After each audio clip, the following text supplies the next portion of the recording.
Infrastructure بنا ہے وہاں پہ مزار بن رہا ہے, بہت بڑی زری بنا رہے ہیں حضرت ہود اور حضرت صالح, وہ انبیاء جن کا قرآن میں ذکر ہے. حضرت ہود سورہ نمبر 11 حضرت ہود کے نام ہے. اور بہت سے لوگ سوال کر رہے ہیں کہ ہم نے اندر تلاش کیا حضرت آدم اور حضرت نوح کے اندر قبریں نہیں ملی. تو جب جناب امیر کی زیارت پڑھتے ہیں آپ تو کہتے ہیں السلام علیکم یا امیر المؤمنین وعلی ضجیعیک آدم و نوح, مولا علی آپ پہ سلام اور جو آپ کے ساتھ 2 انبیاء سو رہے ہیں ان پہ بھی سلام. تو یعنی اسی زری میں سب سے بڑی زری جو ہمارے ائمہ کی ہے وہ مولا علی, سب سے بڑا جو گنبد ہے مولا امام علی نقی اور امام حسن عسکری گنبد سے, اور زری سب سے بڑی مولا علی. مولا علی کی زری ہی میں حضرت آدم اور حضرت نوح دونوں ہیں. کلیئر ہو گیا مسئلہ؟ یہاں پہ حضرت ہود اور حضرت صالح, اور یہاں پہ بہت سے انبیاء, بعض نے 300 سے زیادہ انبیاء کے نام بھی لکھے ہیں. یہ پوری سرزمین انبیاء کی سرزمین, سلامتی کی سرزمین. یہیں پہ لوگ نشان بھی بناتے ہیں کہ جو نشان بنائے گا پورا نام نہیں لکھے, بس صرف یہ مثال کے طور پہ علی رضا, یعنی جو چلا گیا جو ہے زندہ ان سب کے کہ وہ یہاں پہ آئیں, جو یہاں ہوگا وہ بخشا جائے گا. اسے جناب امیر کی بات کرتا ہے وہ اندر حضرت ہود اور حضرت صالح ان دونوں کا تذکرہ کر دیتا ہوں. جب مین روڈ کے اندر آگے چلے جائیں تو بہت سے علماء کی قبور ہیں. سید علی آغا قانی طباطبائی جو بہت بڑے عالم گزرے ان کی قبر یہاں ہے. اور لیفٹ سائڈ پہ مقام امام صادق علیہ السلام. اللهم صل على محمد وعلى محمد. آواز آ رہی ہے؟ مقام امام صادق علیہ السلام وہیں پہ مقام امام زمانہ ہے. اللهم صل على محمد وعلى محمد. میں نے آپ لوگوں کو آج بہت چلایا, بہت سنایا, کچھ تھکتے ہوں گے, لیکن ہم آئے ہی زیارات کی. میں وضاحت دے رہا ہوں یہ سب چیزیں. وہاں پہ جب امام صادق علیہ السلام تشریف لائے تھے زیارت کے لیے عراق, تو اس وقت آپ سب جگہ گئے. یہ زیارتیں وارث زیارت عاشورہ چھٹے معاملے سے وائے القمہ وغیرہ. تو حضرت صفوان ساتھ رہتے تھے جن سے روایت ہے زیارت وارثہ کی ہے. انہوں نے کہا مولا میں نے سن کے لکھی ہے, میں آپ کو نہیں میں نے سن کے لکھی ہے, میں چاہتا ہوں کہ سناؤں آپ کو کہ آپ غلطیاں نکالیں. مولا نے کہا سناؤ کیا لکھا. تو انہوں نے سنائی. مولا نے کہا نہیں یہ غلطیاں تھی اس کی ٹھیک کرو, تصحیح کرو, اصلاح کرو. اس کا مطلب ہے یہ زیارات جو ہمارے پاس ہے اس پہ شک نہ کریں, یہ مولا نے خود تصحیح کر کے مولا نے تصحیح کی. تو حضرت صفوان کہتے ہیں کہ میں کوفے آیا مسجد, جب آپ مسجد کوفہ جائیں گے کل ہم مسجد سہلا وغیرہ سارے زیارات کریں گے, بہت ہیکٹک ہے, تھوڑی سی ہمت رکھیں اور پھر یہاں آنے کے بعد ہمت ویسے آ جاتی. تو کل انشاءاللہ مسجد سہلا وغیرہ ساری ہم زیارات کوفے کی زیارات کریں گے. مولا علی کا گھر ہے, حضرت کمیل کی زیارت, مسجد حنانہ, مسجد کوفہ, حضرت مسلم نے عقیل, حضرت حانی, بہت زیادہ زیارات ہیں. حضرت بخار ساری وہیں پہ جائیں گے. حضرت محمد عمار کی بہت زیارات. تو اب انشاءاللہ جب جائیں گے تو اب انشاءاللہ وہاں پہ دیکھیں گے. تو جب امام صادق آئے تو وہاں پہ گئے, دوسرے گئے, پھر اس کے بعد نجف آئے. نجف آئے تو یہ قبرستان تھا, حرم نہیں تھا, اس میں معلوم نہیں تھا امام صادق علیہ السلام, کیونکہ مولا علی نے کہا تھا میری قبر کا نشان مٹا دو. امام حسن کو وصیت دی, کیونکہ معاویہ اور خوارج سارے چاہتے تھے مولا کی قبر کی بے حرمتی, قبر ڈھا دیں. تو مولا نے کہا کہ میں نہیں چاہتا کہ میری زندگی میں انہوں نے مجھے اتنی توہین کی ہے, میرے مرنے کے بعد میری قبر کی بھی توہین کریں, تو نشان مٹا دیں. تو مولا حسن نے نشان مٹا دیا, کسی کو نہیں بتایا. جب چھٹے امام علیہ السلام آئے تو حضرت صفوان کہتے ہیں میں نے دیکھا کہ مولا امام صادق السلام وہاں پہ رکے اور پھر یہاں آئے, اور جب زیارت کی تو 40 قدم تک مولا امام صادق نے پشت نہیں. جب زیارت کرتے نا تو انسان مڑتا چلا جاتا ہے, پر چھٹے امام الٹے پاؤں چلتے, 40 قدم, 40 گز. مولا کسی امام, کیونکہ امام دیکھیں ایک میں اور آپ ہیں, ہم کو گناہگار, امام صادق معصوم امام, وہ خود بھی حجت خدا, وہ خود بھی اللہ کے نمائندے. کا مولا کسی امام کا آپ نے حد کا تعظیم احترام کیا, کسی نبی کسی امام کا آپ نے اتنا احترام دیا یہاں جتنا آپ نے یہاں کیا, کون ہے یہاں. تو آپ نے فرمایا یہاں ہمارے جد امجد عالم نبی اللهم صل على محمد وعلى محمد. تو کہا کہ مولا لیکن ہمیں تو معلوم نہیں, اجازت نہیں, تو میں ایک نشان لگا. مولا نے کہا ہاں اجازت ہے لیکن اعلان نہ کرنا، ابھی بھی دشمن باقی ہیں جو بے حرمتی کریں۔ وہ کہا مولا میں ایک نشان لگا دوں، خاص خاص شیعوں کو لا سکتا ہوں؟ مولا نے کہا آپ سوچیں 150 سال تک صرف خاص خاص شیعہ، اب آپ اگر آئے ہیں تو آپ سمجھیں کہ کتنی اہمیت ہے کہ اللہ نے اجازت دی۔ اس لیے اپنے دلوں کو پاک رکھیں کہ مولا آپ نے بلا لیا، ہمارے لیے بہت بڑی بات ہے، بڑی عظمت ہے۔ شکر ادا، جتنا شکر ادا کریں کم ہے کہ آپ کو جناب امیر کی زیارت کی۔ وہ کہا مولا میں خاص خاص شیعوں کو لے کے آؤں گا۔ مولا نے کہا لا سکتے تھے خاص شیعوں، وہ کوفے سے کہتے تھے مولا کی زیارت کرنی، بغداد میں سب جگہ بتاتے خاص خاص شیعوں کو لے کے آتے زیارت کرا۔ مولا کی زیارت انہوں نے، جب آپ سرحانے سے جہاں سے ہم گئے تھے نا اندر مرد، اس کے اپوزٹ سائڈ پہ مسجد ہے، وہاں سے جب جا کے دیکھیں تو ایک شیشے کے اوپر عکس لگا ہے، ہرن ہے، ایک آدمی گھوڑے پہ سوار ہے، اشارہ کر رہا ہے۔ وہ 8ویں امام کے زمانے میں ہارون رشید، ہارون آپ نے جو 7ویں امام کا قاتل ہے، ہارون رشید لعنت اللہ علیہ، بے شمار وہ جب قتل کر چکا تو اس کو سکون نہیں ملتا تھا، اس کو اطباء نے، ڈاکٹروں نے کہا تم شکار پہ جایا تاکہ تمہیں سکون ملے، اپنے آپ کو مصروف رکھو۔ تو کہا میں جب بھی سوتا ہوں نا مجھے فرشتے کہتے ہیں جہنم تیرا انتظار کر، امام کا قاتل۔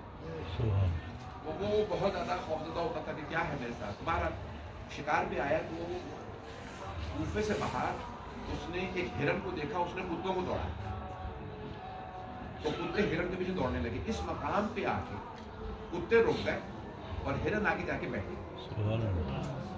ایک چبوترے کے پاس ہرن بیٹھ کے سکون سے، اور کتے آگے نہیں جا رہے، وہ گھوڑوں پہ تھا۔ اس نے کہا یہ کیسے ہو سکتا ہے؟ ہرن دیکھ رہا ہے شکاری آ رہا ہے، وہ بھاگ دے، کتے دیکھ رہے ہیں سامنے شکار ہے، وہ آگے نہیں جاتے، کوئی راز ہے۔ سب نے کوشش کی معلوم کریں، کوئی جواب نہیں دے سکا، کہا نہیں مجھے جواب چاہیے۔ وہ کہا وہ جو تمہارے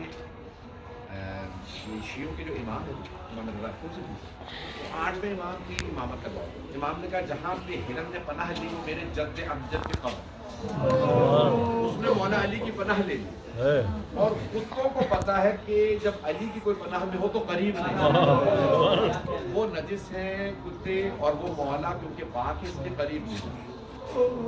وہ پہلے سب سے پہلے جو مزار، اس نے کہا ٹھیک ہے یہاں پہ ایک مزار کا نشان بنا، ہارون نے بنا، کیونکہ اس نے خود معجزہ دیکھا تھا، اس لیے وہ آج تک کہتے ہیں۔ اور پھر ہارون جب بھی اس کو دفناتے تھے نا تو زمین اس کو اگل دیتی تھی جب اس کو دفنایا۔ تو پھر مامون رشید جو 8ویں امام کا قاتل ہے، اس نے پوچھا میں اپنے باپ کو کہاں دفناؤں؟ تو امام نے کہا مشہد میں دفناؤں۔ کہا کیوں؟ کہا وہاں کیونکہ میری قبر بننی ہے، وہ سرزمین اسے قبول کر لے گی، جب دفن ہو جائے گا تو فرشتے اس کو نکال کے لے جائیں گے۔ اور باقاعدہ پھر بعد میں جو بادشاہ آئے انہوں نے اس کی قبر کھود کے ہڈیاں نکال کے آگ لگائی، یہ امام کا کام۔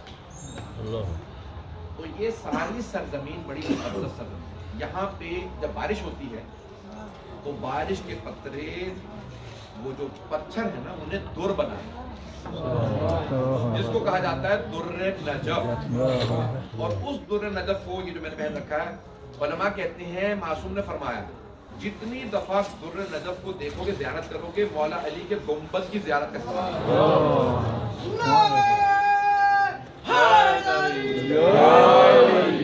بہت معذرت میں نے آپ لوگوں کو بہت زیادہ ٹائم لیا۔ دو جب وہاں پہ پھر مقام امام زمانہ، جہاں پہ بہت سے علماء کہتے ہیں مقام امام زمانہ اس لیے کہا گیا کہ مولا جب قبول کریں گے تو اپنا گھر وہاں نجف کا وہاں بنائیں، اور کربلا میں جہاں مقام امام زمانہ ہے وہاں گھر بنائیں گے، جب وہاں زیارت پہ جایا کریں گے تو وہاں رکیں گے۔ اور ویسے امام کا کیپٹل کوفہ ہوگا اور آپ کا گھر مسجد سہلہ ہوگا۔ اس زمانے میں امام نے روایت کی تھی کہ مسجد کوفہ کے 1000 دروازے، اس وقت خانہ کعبہ کے 101 دروازے، اس سے بھی بڑی مسجد بنائی جائے گی امام جہاں نماز پڑھائے۔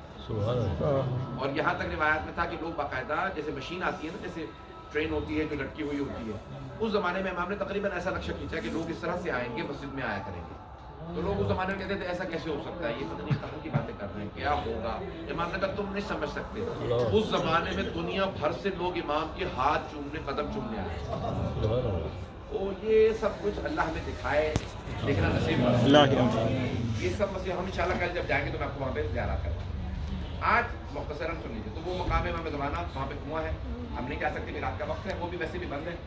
حضرت ہود و صالح کا دو جملے اگر حق نہ گئے. بسم اللہ.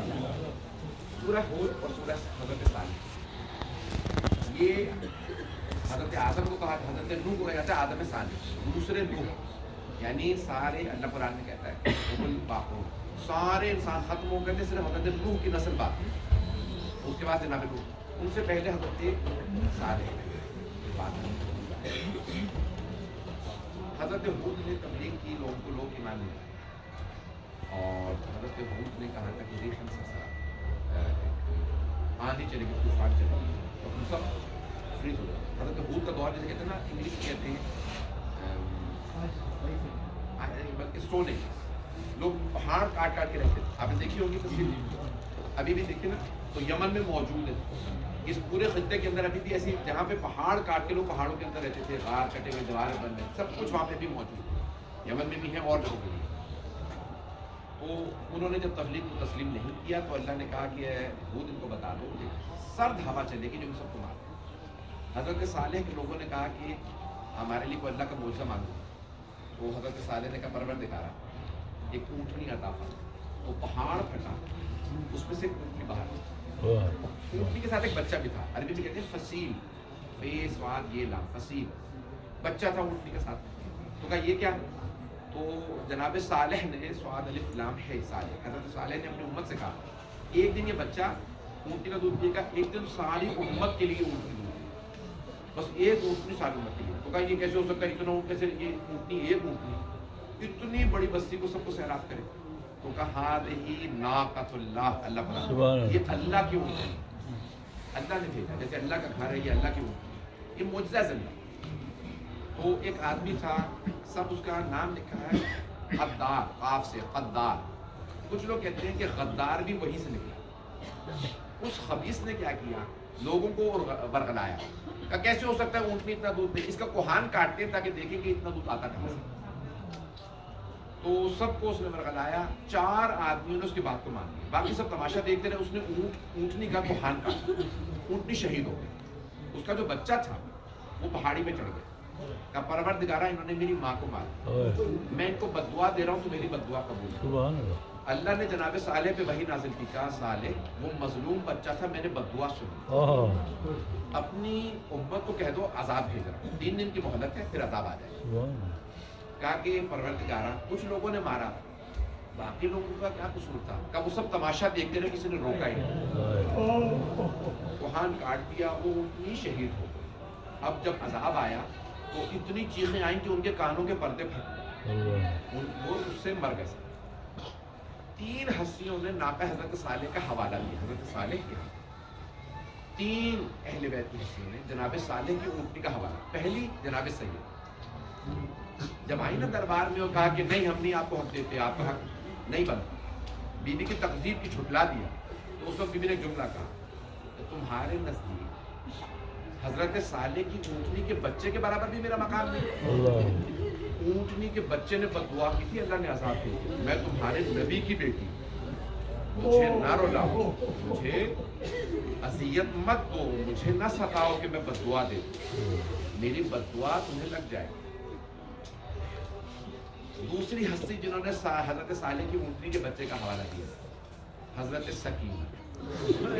جب کوفے میں لوگ لائے نا پتھر مار رہے, تو اس وقت بیویاں قیدی تھی.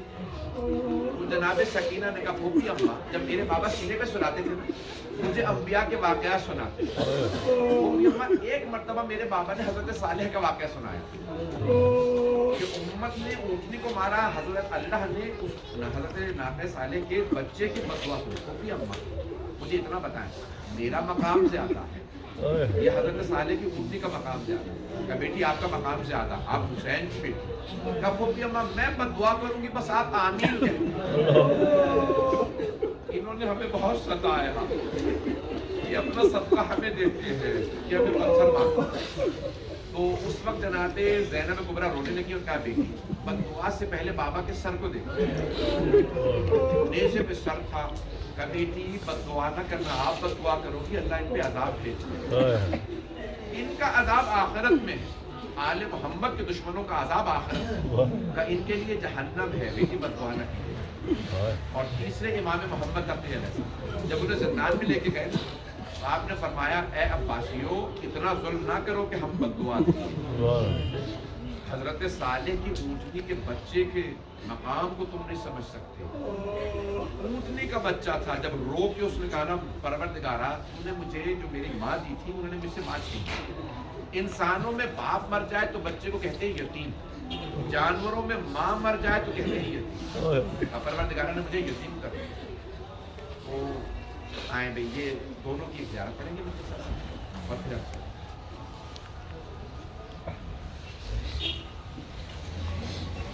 یار